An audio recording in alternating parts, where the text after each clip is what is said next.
How do? So, how do we make a neck pocket?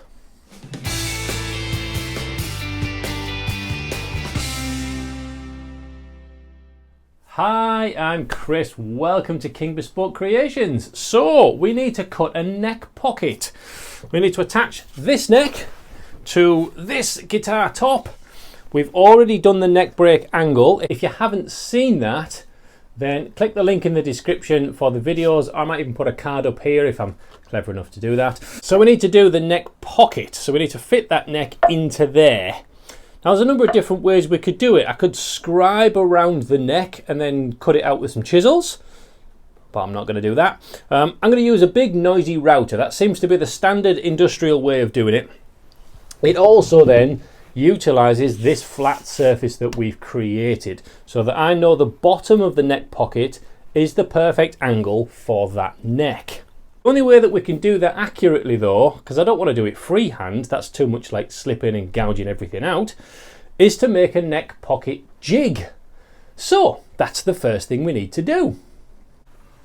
So here's what we're going to need. We've got the neck, we've got a chunk of plywood that we can make the jig out of, and we've got the big router and a cutter with the bearing on the shaft that's going to follow this jig when we've cut it out. Now the only problem with the neck at the moment is it's still squared edge from when I just cut it off with the saw. So because we're going to use one of these to go around, I need to curve off the edges, and as long as it's a bigger curve than the radius of that, then we're okay. So I'm just going to use a washer, draw around those corners and then carefully get rid of those to match that, to know then we can fit inside of that jig.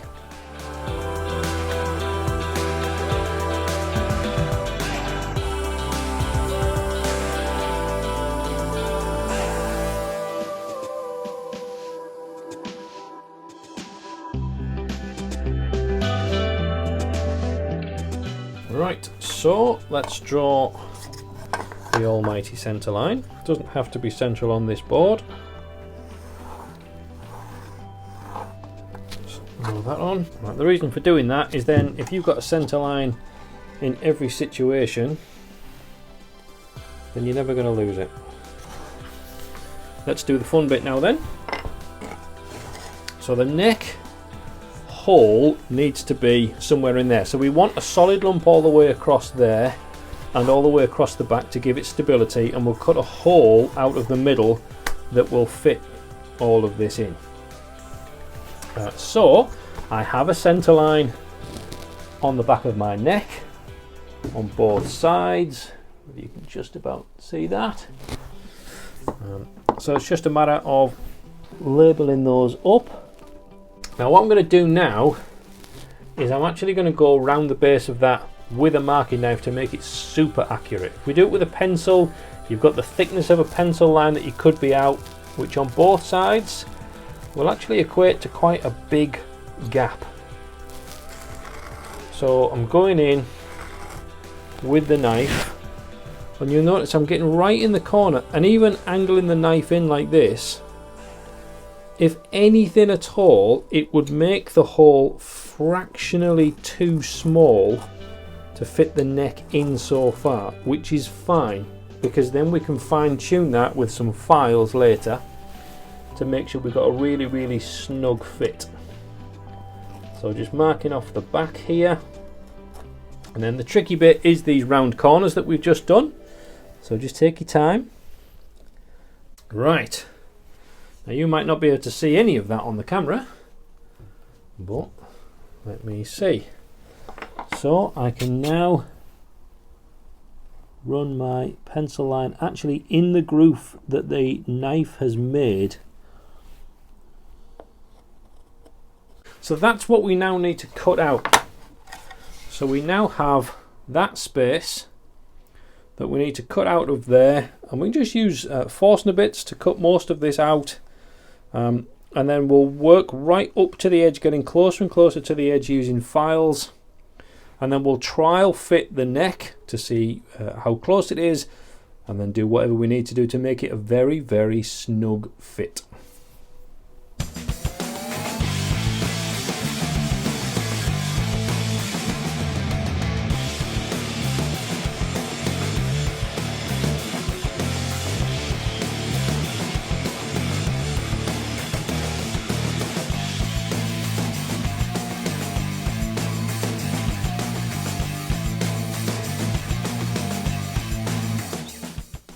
Okay, so we're getting close to the line, so hopefully this shouldn't fit, which indeed it doesn't. Good. One neck pocket jig completed. Okay, now just to double check that that is still running straight with my straight edge, what you can do is pin 2 rulers up the edge, and as they extend up, that center line should be smacking the center of those as well. So with my center finding ruler that I have, I've got exactly 30.5 millimeters either side. Perfect, absolutely spot on. Brilliant. Right, there you go. So one neck pocket jig. So now we can cut out the neck pocket on the guitar. Hooray! Now don't forget that this build is part of the Use What You've Got challenge. There are lots of links in the description for this to go and check out loads of other guitar builders that are doing this challenge as well. It's an ongoing thing. We're going to keep uploading videos for you guys to watch. If you fancy having a go, rummage round, see what wood you can find. You can build it out of anything, plywood, fence panels. We've got it all going on round here. So check out those links and see what everyone else is making. Right, so one guitar top with center line marked off and a little end point here where you see that on the camera. That's where my neck pocket needs to finish, so I know the neck's in the correct distance in and out in relation to the bridge. So we now just need to stick this down so I can get the mark I've put on here level with the back of that pocket. I can line up this center line with my center line all the way through. So let's just stick that down with the trusty masking tape and super glue, and then we can go at that with the router using the bearing cutter around the edge. But before we use the router, we'll drill out the excess of that using the Forstner bits.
Well, that was really scary. So we've done the router section. It was getting a little bit ropey towards the end of the cut because there was such little to actually lean the router against. I had to get rid of the jig because my router bit wouldn't go deep enough otherwise. So come and have a look. So here's the neck pocket that we've got. So this top half here is absolutely spot on. No issues at all with the depth of that. Starts getting a little bit rough. Now I kept coming up at the end because what I didn't want to do is fall off this and start gouging nasty pieces out. So this end section I'm going to finish off with a very, very sharp chisel to match this here. But first, I just want to see, will the neck fit in that top half to begin with? So, does it fit? Oh, it's tight, which is fine. Yep, that will actually go in there. It's possibly a little bit too tight at the moment. But all we need to do for that, if you've cut your pocket out, oof, yeah, that's a little bit too snug for my liking at the moment. Because the whole thing is conically shaped, it slopes in on the edges, all I would need to do is take a whisper off the back of the neck and it would move it not even 0.5 millimeter further up and that would wedge that in a little bit better. Rather than trying to shave sides off here or take an edge off the side of there to make it fit, you make it fractionally shorter there and it will slot in better because this section is thinner than this section.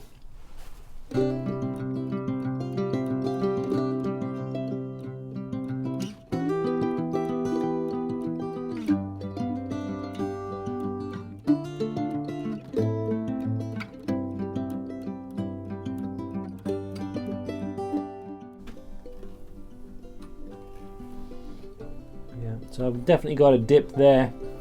I'm guessing the router fell off this section or something.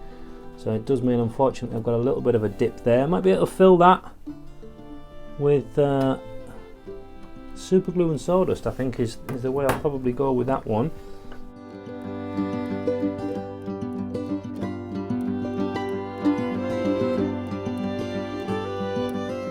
A bit high there. Use the ruler as a scraper. It's getting better. Rulers do make very good scrapers, by the way, especially the one that you tend to run along with your marking knife. Can get a really nice scraper's edge on it.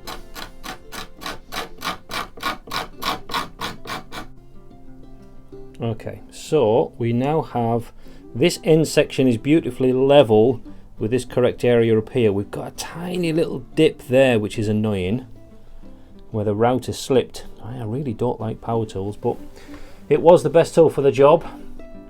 So what I'm going to do is actually fill this area here with sawdust and super glue and level that off to make sure that the base of that neck pocket is spot on, and then we can trim all this edge section off later on.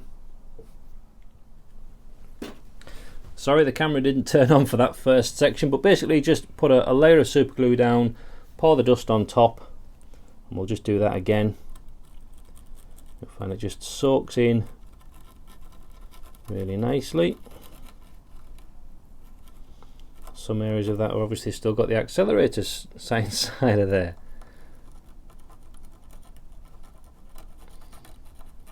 So just a little bit on top where I think it's a little bit low.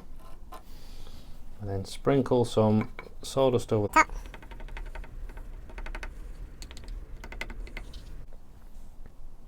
There we go, that's that fixed. Doesn't look too pretty, but it is perfectly flat, which means we've got a nice flat surface for the neck to bind into. Well, there we go, one very tight neck pocket. So I haven't pushed it fully in yet because I don't want to be compressing the fibres, and I can fine tune that fitment a little bit later on. But that is definitely a neck pocket. Right, now that that's done, it means I can continue with shaping these shoulders because I don't need this big flat surface anymore. And then we can get into hollowing this out. So that's going to be in the next video, is how to hollow out those curved areas. And we're going to be using a few tools, but you'll have to wait and see, won't you? So make sure you click that subscribe button, ring the notification bell, and catch us next time. Until then, sharpen your tools, and I'll see you soon. God bless.